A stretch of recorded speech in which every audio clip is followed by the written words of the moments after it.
उस परिवार की आर्थिक मदद इतना होगी कि जितना कोई सोचा नहीं होगा। होगी बिल्कुल। या हुई है? नहीं, हो भी रही है, होगी भी। अच्छा। आगे भी होगी। अभी रामपुर में एक सपा नेता यादव ही थे, उनका रोड एक्सीडेंट हुआ था, उसमें संतोष पांडे काफ़ी बढ़ चढ़ कर मदद करने पहुंचे थे। तो लोग यही कह रहे हैं कि अगर सुनील यादव के मामले में भी उन पर एफआईआर ना होती और एक पार्टी ना बनाया गया होता तो मदद करने आते। अब एक चीज आप बता लीजिए, जितने भी ब्राह्मण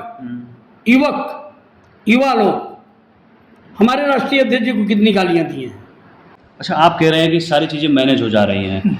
एक ऐसा पूर्व विधायक जो पिछले 2 चुनाव हार चुका हो, 10 साल सत्ता से बाहर हो, और आप कहेंगे कि वो इतना ताकतवर अभी भी हैं कि सारी चीज़ें मैनेज कर ले जा रहे हैं? देखिए भैया, पोस्टमार्टम की रिपोर्ट में ये कहा जा रहा है कि हार्ट अटैक से बात सामने आई है, तो उसके बाद भी आप चाहते हैं कि देखिए पोस्टमार्टम रिपोर्ट आप भी देखे होंगे। हाँ। वहां कोई भी घटना घटित हो जाती है तो उसका जिम्मेदार कौन होगा? उसके जिम्मेदार सोनू मोनू होंगे कि नहीं होंगे?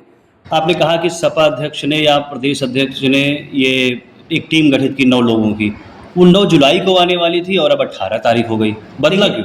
मैं लखनऊ पहुंच गया राष्ट्रीय अध्यक्ष जी से मिलने के लिए। मतलब आप परिवार के पास से पहले लखनऊ पहुंचे? किसी होमगार्ड से भी तू मैं हो तो कोतवाल साहब बता दें। यही संतोष पांडे उनके पैर पर उस समय माननीय शैलेंद्र सिंह एमएलसी साथ में थे, उनके पैर पर अपनी पगड़ी रख दिए। ऐसे नाम हैं जो संतोष पांडे के विरोधी कहे जाते हैं और वो जांच टीम का हिस्सा देखिए, है। सवाल यहाँ विरोध का नहीं है। तो अहिर शब्द संबोधित करके कोतवाल गाली दे के भगाया कि तुम्हारी आरती उतारूंगा यहाँ पे। अच्छा, ये दफन करने का क्या मतलब आशय है आप लोगों का? देखिए, हम लोगों को अंदेशा हो गया था। नमस्कार, आप देख रहे हैं न्यूज़ बुक 24। मैं हूं अर्पित आलोक मिश्रा। हमारे साथ आसपुर देवसरा के पूर्व ब्लॉक प्रमुख प्रतिनिधि सभापति यादव जी हैं, और इनके साथ ये वीडियो बनाने का, ये इंटरव्यू लेने का एक जो अहम कारण ये भी है कि सुल्तानपुर जिले में लमुआ विधानसभा के चांदा कोतवाली के अंतर्गत मदारडी गांव में सुनील यादव, जो सपा नेता भी थे, उनकी मौत के बाद मामला गरमाया हुआ है।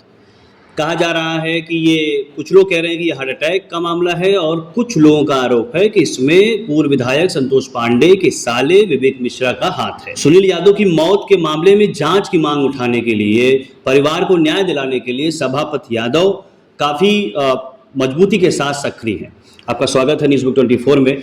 आप पर तमाम आरोप भी लगाए जा रहे हैं। आप सबसे पहले तो आपको कैसे पता चला कि सुनील यादव की मौत का मामला संदिग्ध है? देखिए, सबसे पहले तो आपको बहुत बहुत धन्यवाद। जब हम लोगों को पता चला कि सुनील यादव की हत्या हो गई, आपको शुरुआत में ही पता चला कि हत्या हुई? शुरुआत में तो जो पोस्ट देखा गया, कोई पोस्ट डाला था, वही सुनील यादव के परिवार का कोई मेंबर नहीं था। न सुनील यादव के आईडी से कोई पोस्ट हुई थी, न उनके भाई के आईडी से कोई पोस्ट हुई थी। एक ऐसे आम लोगों की तरह पोस्ट हुई कि सुनील यादव की हार्ट अटैक से मौत। ठीक है, ये पोस्ट पढ़ा। लेकिन जब फोन आने लगे कि भैया सुनील यादव की हत्या हो गई और लास्ट पोस्टमार्टम नहीं कराई जा रही, तो मैं कहीं था, मैं संयोग से उस टाइम नहीं पहुंच पाया। कैसे करके लास्ट पोस्टमार्टम गई। दूसरे दिन मैं सुबह ही, बड़े सुबह, मैं लखनऊ पहुंच गया राष्ट्रीय अध्यक्ष जी से मिलने के लिए। मतलब आप परिवार के पास से पहले लखनऊ पहुंचे? बात तो हो गई सबसे। बात होने के बाद मैं वहां ना पहुंच करके मैं सीधे लखनऊ इसलिए पहुंच गया कि इसमें राजनीति हो रही है और ये मामला दबाया जा रहा। तो मैं ये जरूरी समझा कि अपने मुखिया तक इस बात को पहुंचाना जरूरी है। तो मैं लखनऊ पहुंचा, राष्ट्रीय अध्यक्ष जी से मिला, लिखित रूप से दिया और मांग किया कि इस प्रकरण की निष्पक्ष जांच हो।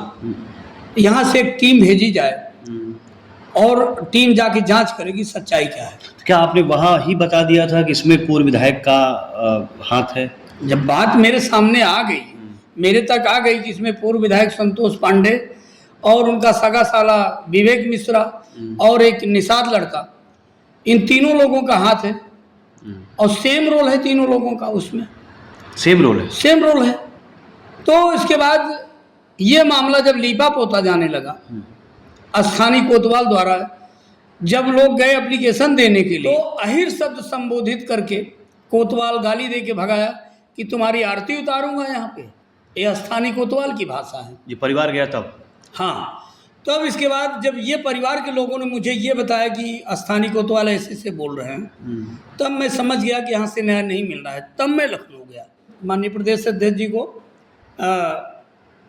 निर्देशित किए कि इसमें टीम गठित करिए और जाके वो लोग जांच करके रिपोर्ट अपनी दें। अच्छा, उस टीम में जो नाम है उसको लेकर भी आप जिन पर आरोप लगा रहे हैं उनके समर्थकों की तरफ से सवाल उठे, आप हैं बाजीगर, जो जिन्होंने इस मामले में सवाल उठाया वही टीम का हिस्सा भी है। अब देखिए, ये माननीय प्रदेश अध्यक्ष जी जिनको जिनको नामित किए, अगर किसी को मेरे नाम से आपत्ति है या और किसी नाम से आपत्ति है तो मैं और सबके जिम्मेदार नहीं है, मैं खुद का जिम्मेदार हूँ।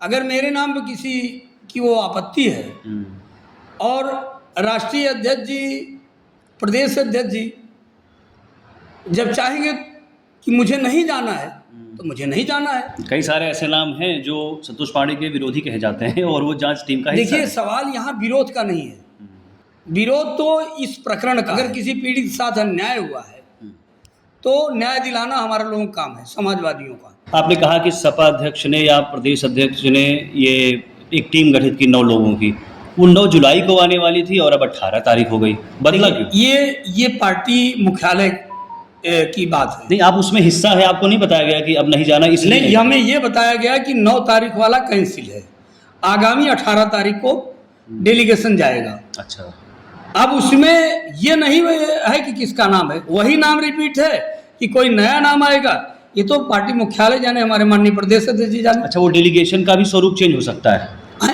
डेलीगेशन में जितने नाम थे वो भी बदल सकते हैं? ये तो माननीय प्रदेश अध्यक्ष जी जाने। आप इशारा कर रहे हैं कि कुछ बदलाव हुआ है? नहीं, ऐसी कोई बात जानकारी हमको नहीं है। अच्छा, अभी ठीक है, परिवार को न्याय की लड़ाई आप लड़ रहे हैं, आप पर FIR हो गई।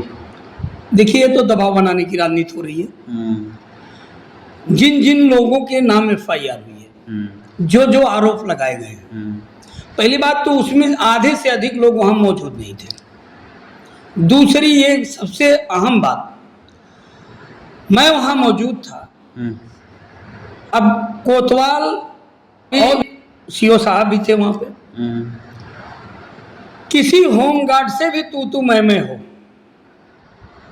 तो कोतवाल साहब बता दें, क्योंकि उस समय मीडिया के लोग भी वहाँ मौजूद थे। एक भी उसमें आरोप प्रशासन, पुलिस प्रशासन, स्थानीय कोतवाल ये साबित कर दें कि मैं किसी पुलिस वालों से गाली गलौज किया हूँ, जितने लोगों का नाम आ रहा है, या वहाँ से डेड बॉडी को किसी सार्वजनिक स्थान पर रखा गया हो।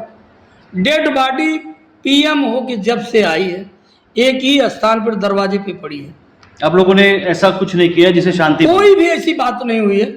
मैं सिर्फ कोतवाल साहब से हमारी ये बात हुई कि कोतवाल साहब, आपकी जो व्यवस्था है उसमें हम लोग शामिल हैं, हमारी मांग है कि आप FIR दर्ज करिए, मुकदमा लिखिए, पीड़ित परिवार की जो मांग है वही हमारी लोगों की मांग है, और लास्ट डिस्पोजल करा दीजिए। अच्छा, ये दफन करने का क्या मतलब आशय है आप लोगों का? देखिए, हम लोगों को अंदेशा हो गया था कि PM रिपोर्ट में घाट पाँच हो रही है, इसमें राजनीति हो रही है, PM रिपोर्ट बदलवाई जा सकती है। अब आप बताइए, स्थानीय कोतवाली क्षेत्र पूरा छोड़ करके 3 घंटे बैठ करके वहाँ 3 घंटे बैठ के PM हाउस में, पोस्टमार्टम रिपोर्ट हाउस में 3 घंटे बैठ करके उन्होंने PM कराया। अच्छा, आप कह रहे हैं कि सारी चीज़ें मैनेज हो जा रही हैं।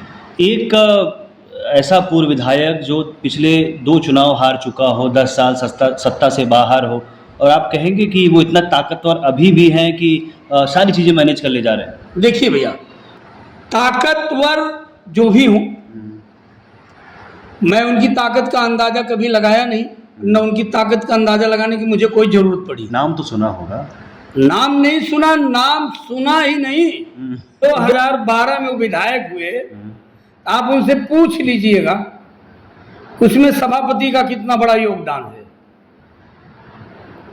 आज मेरे रिश्तेदार हुए स्वर्गीय राजदेव यादव के लड़के उदय यादव, जिला पंचायत भीम, तब मेरे रिश्तेदार राजदेव यादव स्वर्गीय राजदेव यादव नहीं थे, लेकिन मुझे मानते थे। मैं जाके उनको मनाया, यही संतोष पांडे उनके पैर पर, उस समय माननीय शैलेंद्र सिंह एमएलसी साथ में थे, उनके पैर पर अपनी पगड़ी रख दिए। तो मैं ही वर्ड उनको बोला था कि एक ब्राह्मण से और क्या करवाएंगे आप। सुबह वो उठ गए पूरी विधानसभा में, जैसे संतोष पांडे चुनाव नहीं लड़ रहे थे, स्वर्गीय राजदेव यादव चुनाव लड़ रहे थे। तब ये पहली बार 2012 में विधायक हुए। अब विधायक होते हुए जब विधायक हो गए, अपने साले को जिम्मेदारी देकर के राजदेव यादव की हत्या करवा दी। ये पूर्व विधायक संतोष पांडे जी का कारनामा है। यादव की हत्या करवाए, अदर बैकवर्डों में मौर्य की हत्या करवाए, निषाद की हत्या करवाए, 3-3, 4-4 ब्राह्मणों की हत्या करवाए। ये इनका पावर है, ये इनकी हैसियत है। अब एक सवाल ये भी उठता है ना कि पार्टी एक है और जितने भी आरोपी हो, पीड़ित हो और जो न्याय के पक्षधर हैं, वो सब एक पार्टी से संबंध रखते हैं, तो एक पार्टी का ही तो नुकसान हो रहा है ना। देखिए, एक चीज आप गौर करिए, ये कट सत्य है कि मृतक भी समाजवादी पार्टी का परिवार का है और आरोपी भी समाजवादी पार्टी का परिवार है। लेकिन हमारी समाजवादी पार्टी, हमारे राष्ट्रीय अध्यक्ष किसी को ये बढ़ावा नहीं देते हैं कि आप जाकर अन्याय करो। किसी को ये छूट नहीं है कि आप पार्टी की लाइन से आप अलग हट के काम करो। हमारे राष्ट्रीय अध्यक्ष जी को जातवादी नहीं है, सर्व समाज के लोग हमारे राष्ट्रीय अध्यक्ष से जुड़े हैं। यही पूर्व विधायक संतोष पांडे जी राष्ट्रीय अध्यक्ष जी को आमंत्रित किए अपने आवास पर लखनऊ अहिमाबाद में। जिस दिन राष्ट्रीय अध्यक्ष जी इनके आवास पे गए, आप इनकी पोस्ट पे देखिए, इनकी पोस्ट पे आप देखेंगे तो सोशल मीडिया से जुड़े इतने भी ब्राह्मण, युवा लोग हमारे राष्ट्रीय अध्यक्ष जी को कितनी गालियां दी हैं। लेकिन यही पूर्व विधायक संतोष पांडे जी एक भी बार पोस्ट नहीं किया कि तुम लोग क्या अनाप शनाप बोल रहे हो। इनकी मदद भारतीय जनता पार्टी से विधायक बदलापुर के रमेश मिश्रा जी इनके रिश्तेदार हैं। अयोध्या से एक विधायक खब्बू तिवारी जी हैं, वो इनकी मदद कर रहे हैं। और एक भारतीय जनता पार्टी के बड़े नेता डिप्टी सीएम ब्रजेश पाठक जी भी इनकी मदद कर रहे हैं। ये समाजवादी कहाँ रह गए। तो रिश्ते आप कह रहे हैं कि लोगों से उनके ठीक ठाक हैं और इससे मदद हो रही है। बिल्कुल मदद हो रही है। तो न्याय की लड़ाई में कई जगहों पर जाते हैं, जो आसपास के, जहां आप सुनते हैं कि वहां जरूरत है न्याय की, आप जाते हैं। लेकिन ऐसा क्यों होता है कि आप जहां जहां गए वहां बवाल हुआ, आप पर खुद FIR हो जाती है, चाहे बिन मुजाही का मामला हो या फिर अब मदारडी का मामला है, आप पर FIR हो गई ना अभी। बहुत अच्छा प्रश्न आपने किया। मैं बिन मुजाही से ही शुरू करता हूँ। मैं पीड़ित परिवार की हालचाल लेने गया था। वहाँ जो चोटिल थे सबके दरवाजे पर गया, हालचाल लिया। और मैं जब वहाँ से चलने लगा डॉक्टर साहब के दरवाजे से, तो मैं यही उनसे कहा कि अगर इसमें सुलह समझौते की पहल होती है तो इसमें सुलह समझौता कर लीजिएगा। जैसे मैं वहाँ से उठ के घर के लिए चलना चाहा, तैसे स्थानीय कोतवाल नरेंद्र सिंह CO समेत पूरी फोर्स पहुंच गई कि यहाँ क्यों आए हो। मेरे ऊपर 307 मुकदमा लिखा गया, नॉन इंजरी मुकदमा लिखा गया, सैकड़ों राउंड गोलियों की बात की गई, किसी को खरोच तक नहीं आया और 5 लाख इनाम रहा। 3 नॉन इंजरी 307 पे मेरे ऊपर 5 लाख इनाम घोषित। मुझे लोग चाहते हैं, मुझे लोगों को दुख दर्द में शामिल होना पड़ता है, होऊंगा। मैं मुकदमे से कभी घबराने वाला व्यक्ति नहीं हूँ। 65 मुकदमे हैं, 66वां चांदा में कायम हो गया। तो मैं अगर मुकदमे से डरूंगा तो मैं अपने पीड़ित, वंचित, शोषित के लिए कैसे आवाज उठा पाऊंगा। बिन मुजाही में आप गए, वहाँ पर उसके बाद आपके घर पर एक्शन हुआ, बुलडोजर का एक्शन हुआ, आपका गेट तोड़ा गया, जिसे आप यदुवंशी किला कहते हैं। बिन मुजाही के बाद ये एक्शन हुआ, मदारडी में भी अब आप पर कार्रवाई हुई है FIR की, क्या किसी एक्शन की आशंका है? देखिए, मुजाही में जो घटना हुई, मेरा घर तोड़ा गया, मुझे पूरी तरह से बर्बाद कर दिया गया, तब भी मैं नहीं झुका। मदारडीह में गया था, वहाँ भी पीड़ित परिवार की मदद के लिए मैं खड़ा हुआ, वहाँ भी मुकदमा कायम हुआ। सुबह बुलडोजर से पूरा जमींदोज कर दिया जाए, मैं अपनी सच्चाई से कभी डिगने वाला नहीं हूँ, अपनी सच्चाई से कभी झुकने वाला नहीं हूँ। कल मैं गोली मार दिया जाऊँ खड़ा करके, मैं उसमें भी कभी नहीं करूँगा मुझे गोली लग गई। एक प्रकरण कल की बात है। अब आप कहेंगे कि आप सुल्तानपुर के ठेकेदार हो गए हो, लोग तो कह ही रहे हैं, लेकिन मैं सुल्तानपुर का ठेकेदार, न जौनपुर का ठेकेदार, न प्रतापगढ़ का ठेकेदार हूँ। मैं बहुत एक मामूली इंसान हूँ, बहुत आप मामूली इंसान है और 65-66 मुकदमे हैं। वो तो ये तो सब जितने भी मुकदमे हैं, आप पूरी गहराई में जाएंगे तो सारे राजनीतिक मुकदमे हैं। मैं कोई चोर डकैत लफंगा हत्यारा नहीं हूँ। एक मामला है रमनिया पश्चिम का, जो सुल्तानपुर से आप आगे बढ़ेंगे, अशोका टोल प्लाजा हाँ, ये टोल प्लाजा पे जो पड़ता है वहाँ का, दो यादों को, दो परिवारों का मैटर है, जमीनी झगड़ा है, जमीनी झगड़ा है दो परिवारों का। तो उसमें मुझे या तीसरे को जाने की क्या जरूरत है। वहाँ पूर्व विधायक सोनू सिंह के भाई पूर्व ब्लॉक प्रमुख मोनू सिंह जी हैं, दोनों भाइयों के एक मैनेजर जो है उनका नाम शायद विवेक दुबे था। अच्छा, विवेक दुबे है। अब वो इकरारनामा दूसरे परिवार से कराए हैं, पैसा मोनू सिंह खर्चा किए हैं, सारी बाइकिंग मोनू सोनू की है। आरोप लगा रहे हैं जी, आरोप लगा रहे हैं आप? आरोप नहीं लगा रहे हैं, ये पीड़ित परिवार, ये जो पीड़ित परिवार है वो कह रहा है, मैं नहीं कह रहा हूं।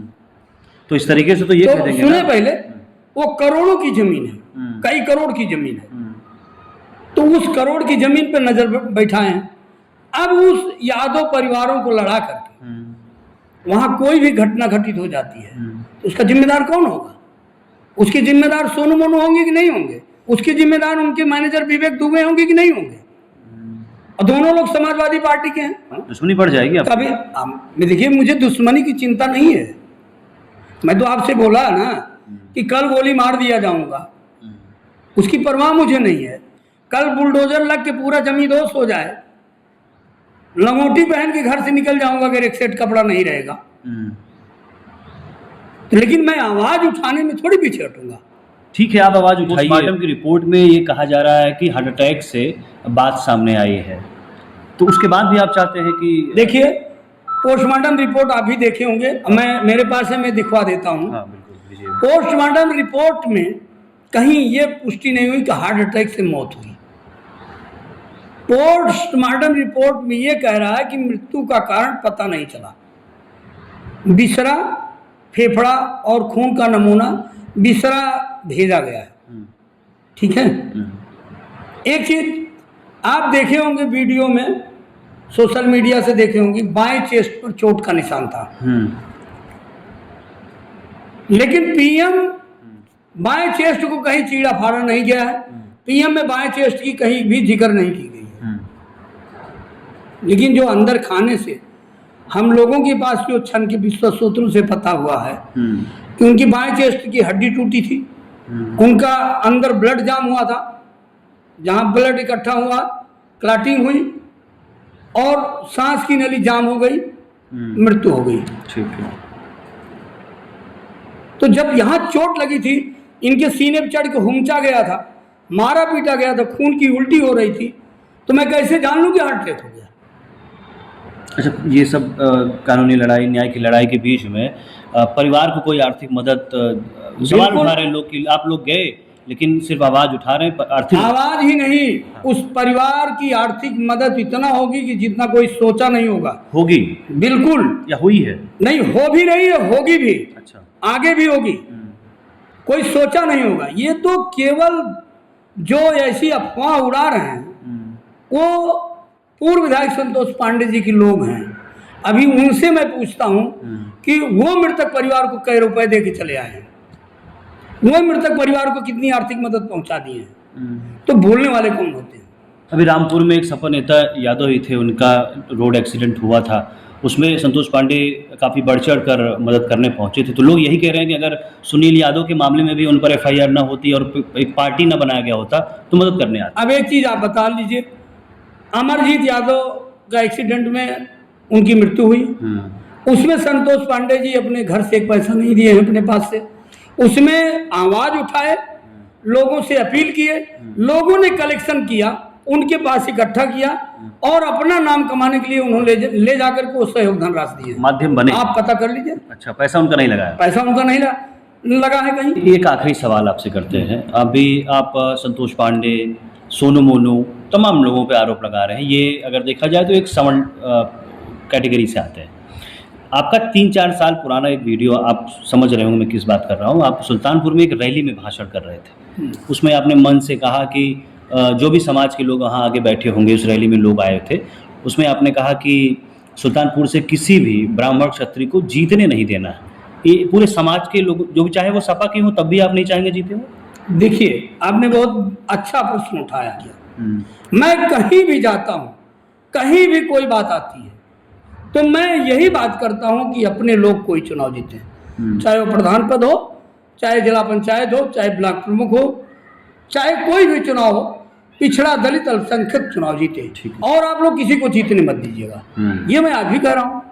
आपने उसमें एक बात और कही थी, शायद ये बात अगर मैं पूछूं तो बवाल एक बार फिर से गरमाएगा। नहीं, आप पूछिए। उसमें आपने ये कहा कि मैंने तो लोहा ले लिया पूर्व मंत्री जी का, ये रेलवे से रिटायर, यानी देवमणि को अब इशारा कर रहे थे, ये इनकी क्या बिसात है, इनसे तो मैं जीती जाऊंगा। क्यों कहा था? देखिए, मैं उस परिस्थितियों को झेल रहा हूँ। वहाँ के लोग भी कुछ ऐसे युवक थे जो फर्जी मुकदमे का शिकार हुए थे, ठीक है, और उसमें पूर्व विधायक देवमणि जी का उसमें पूरा अहम रोल था। अच्छा। तो इस बात पे मैं कहा था कि मैं अपने जब पूर्व मंत्री जी को, मोदी सिंह जी को नहीं कुछ समझा, तो आप यहाँ भी जब हमें बुलाएंगे तो मैं हजारों की संख्या में आपके बीच आऊँगा। कह दीजिए ना कैमरे पे कि ब्राह्मण और क्षत्रियों से आपको कोई नफरत नहीं है? देखिए, ब्राह्मण क्षत्रिय से मेरे आज भी ब्राह्मण क्षत्रिय दोनों जातियों में चाहने वाले लोग हैं।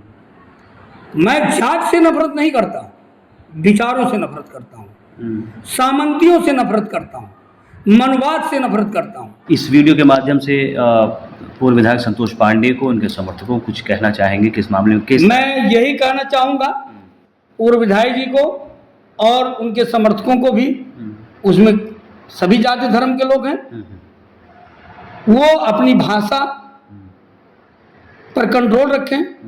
ऐसा कुछ ना हो कि क्षेत्र में उन्माद फैले। उनके ऊपर जो आरोप लगा है उसका वो सामना करें, सच्चाई आ जाएगी। ठीक है, आपने अपना पक्ष रखा और न्यूज़ बुक 24 से बात की, बहुत बहुत धन्यवाद। सबसे पहले आपको भी बहुत बहुत धन्यवाद, और जब मेरी ज़रूरत पड़े मैं आपको बुलाऊंगा, मुझे अपना समय दीजिएगा। बिल्कुल। ठीक है, नमस्कार।